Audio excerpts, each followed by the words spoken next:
दैनिक जीवन में विज्ञान। इस वीडियो में परंपरागत एवं वर्तमान परिप्रेक्ष्य में विभिन्न क्षेत्रों में विज्ञान की भूमिका और अंतर, भारतीय अंतरिक्ष अनुसंधान संस्थान इसरो की कार्यप्रणाली, कुछ महान भारतीय वैज्ञानिकों के नाम, विज्ञान के दुरुपयोग से उत्पन्न होने वाले दुष्प्रभाव,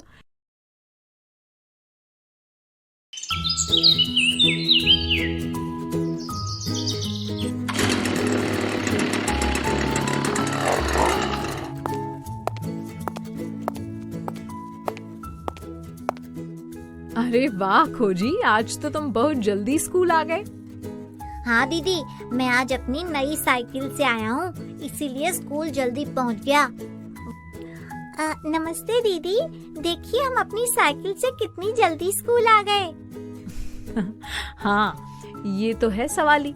बच्चों, ये सब विज्ञान की देन है, जिसके कारण अब हम अपने कामों को सरलता पूर्वक और कम समय में पूरा कर लेते हैं। सच्ची दीदी? हाँ खोजी, चलो आज यही समझाती हूँ कि विज्ञान ने कैसे हमारे पुराने तौर तरीकों यानी कि परंपरागत कार्य करने की विधि को बदलकर आज के समय में कितना आसान बना दिया है। हाँ हाँ दीदी, बताइए। चलो फिर सभी बच्चे आ जाओ, उधर पेड़ के नीचे बैठकर बातें करते हैं, ठीक है? आओ। हाँ बिल्कुल दीदी। खोजी, जब तुम पैदल स्कूल आते हो तो तुम्हें कितना समय लगता है? दीदी, पैदल स्कूल आने में तो बहुत समय लगता है। लेकिन जब आज तुम साइकिल से स्कूल आए तो झट से पहुंच गए ना। इसी प्रकार पहले के समय में लोग लंबी लंबी यात्राएं बैलगाड़ी, घोड़ा गाड़ी या पैदल किया करते थे, जिसमें बहुत अधिक समय लगता था। लेकिन आज वर्तमान समय में यात्रा करने के लिए हमारे पास साइकिल, मोटरसाइकिल, बस, ट्रेन, कार, हवाई जहाज जैसे कई और संसाधन मौजूद हैं, जिनके उपयोग से हम अपनी यात्रा को झटपट पूरा कर पाते हैं। ये सब विज्ञान के कारण ही तो संभव हो पाया है। हाँ दीदी, पिताजी बताते हैं कि पहले खेती बैलों और हल से होती थी, जिसमें बहुत अधिक समय लगता था, लेकिन अब ट्रैक्टर और कई प्रकार के कृषि यंत्रों से सरलता पूर्वक जल्दी हो जाती है।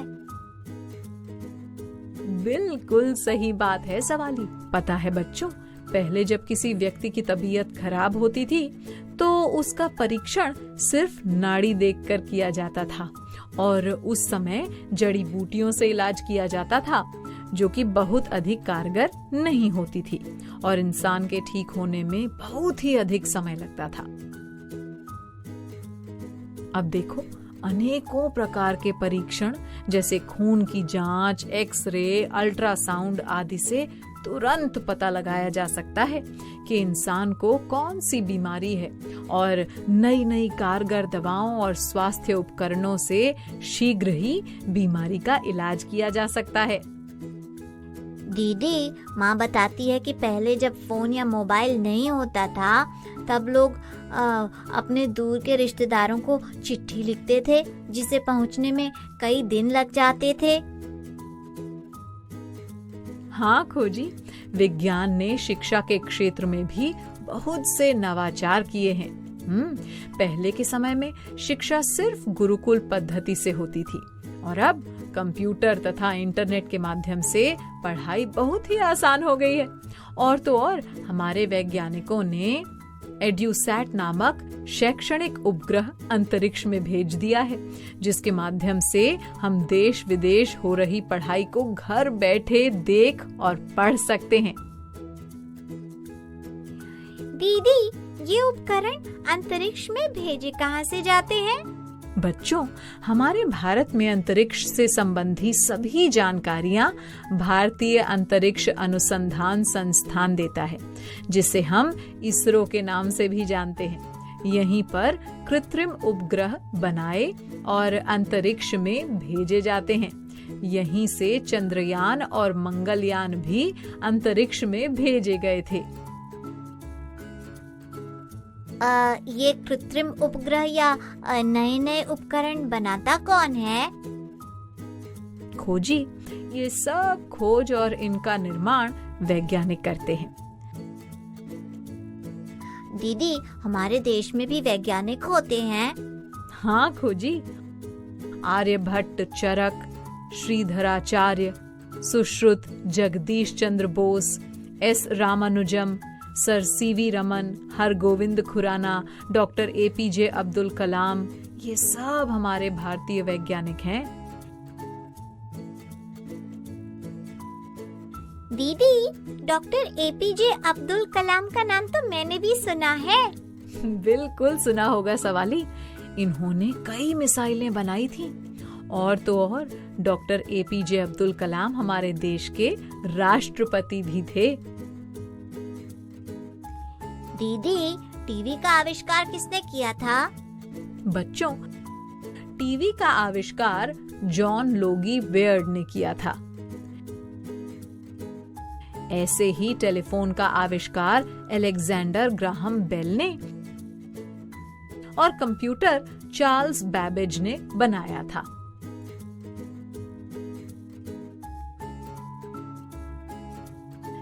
दीदी, विज्ञान ने तो सच में हमारे जीवन को बहुत ही सरल और आसान बना दिया है। हाँ सवाली, जहाँ एक और विज्ञान ने हमारे जीवन को सरल और सुगम बनाया है, वहीं दूसरी तरफ विज्ञान के दुरुपयोग से हमें बहुत सी समस्याओं का सामना भी करना पड़ रहा है। विज्ञान का दुरुपयोग और उनसे समस्याएं, वो कैसे दीदी? बच्चों, विज्ञान ने हमें यात्रा करने के लिए डीजल, पेट्रोल से चलने वाली गाड़ी मोटर तो दे दिए, लेकिन उनसे निकलने वाले धुएं से हमारा वातावरण लगातार प्रदूषित होता जा रहा है, जिसके कारण आंखों में जलन, सांस लेने में कठिनाई जैसी समस्याओं का सामना करना पड़ रहा है। इसी प्रकार पानी को बिना वजह ही बहाने से जमीन में पानी का स्तर लगातार नीचे गिरता जा रहा है। दीदी, ऐसे तो हमारे आसपास फैले पॉलीथीन और अनेकों प्रकार की गंदगी से भी तो बहुत सी बीमारियां होती हैं। हाँ सवाली, इसीलिए सरकार ने अब पॉलीथीन के प्रयोग पर रोक लगा दी है। और पता है बच्चों, हमारे घरों में जो फ्रिज और एसी है ना, उनका भी अधिक उपयोग हमारे लिए नुकसानदायक है, क्योंकि फ्रिज और एसी से निकलने वाली गैसें वायुमंडल में उपस्थित ओजोन परत को नुकसान पहुंचा रही हैं। ओजोन परत सूर्य से निकलने वाली हानिकारक किरणों को हम तक पहुंचने से रोकती है। तो बच्चों, समझे ना कि विज्ञान के दुरुपयोग से दिन पर दिन कैसी कैसी समस्याएं उत्पन्न होती जा रही हैं। हाँ दीदी। तो फिर चलो बताओ, विज्ञान ने हमारे परंपरागत काम करने के तरीके को कैसे बदलकर आसान कर दिया है? रुकिए दीदी, मैं बताता हूँ। मैंने दादाजी से सुना है कि पहले जब रेडियो, मोबाइल, टीवी आदि नहीं होते थे ना, तब लोग मनोरंजन के लिए नौटंकी, नाच गाना, कठपुतली का नृत्य आदि देखा करते थे। हाँ दीदी, माँ ये भी बताती हैं कि पहले मिट्टी के चूल्हे में आग जलाकर मिट्टी के बर्तनों में ही खाना पकता था, जिसमें बहुत अधिक समय लगता था। लेकिन अब तो गैस चूल्हे पर प्रेशर कुकर में झटपट खाना पक के तैयार हो जाता है। शाबाश सवाली। मैंने पृथ्वी के गुरुत्वाकर्षण बल के बारे में बताया था ना? हाँ दीदी। तो बताओ फिर, गुरुत्वाकर्षण बल का सिद्धांत किस वैज्ञानिक ने दिया था? दीदी, बेल ने। अरे नहीं खोजी, अलेक्जेंडर ग्राहम बेल ने तो टेलीफोन का आविष्कार किया था। गुरुत्वाकर्षण बल का सिद्धांत सर आइजैक न्यूटन ने दिया था। अरे हाँ दीदी, मैं तो भूल ही गया था। कोई बात नहीं खोजी। अच्छा बच्चों, क्या ये बता सकते हो कि विज्ञान के दुरुपयोग से किस प्रकार की समस्याएं उत्पन्न हो रही हैं? हाँ दीदी, ये तो मैं बता सकता हूँ। लाउड स्पीकर से निकलने वाली तेज आवाज से ध्वनि प्रदूषण होता है, जिसका बुरा असर हमारे मस्तिष्क पर पड़ रहा है। इसी प्रकार दीदी, खेतों में रासायनिक खादों और कीटनाशकों के प्रयोग से फसल का उत्पादन तो बढ़ रहा है, लेकिन उनके दुष्प्रभाव से हमारे खेतों की उर्वरा शक्ति कम होती जा रही है। बहुत अच्छा सवाली। चलो बच्चों, अब तुम सबने विज्ञान को अच्छे से समझ लिया है। बाकी बातें कल करेंगे, ठीक है? चलो अब संपर्क भैया से मिलो। मैं आया आया आया आया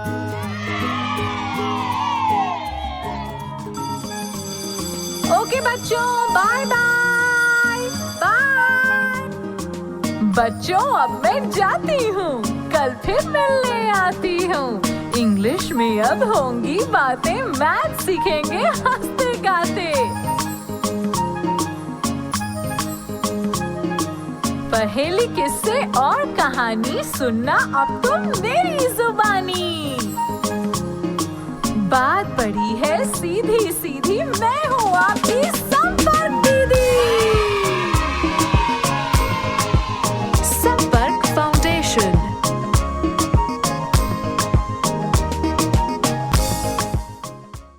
आपको ये वीडियो देखकर मजा आया ना?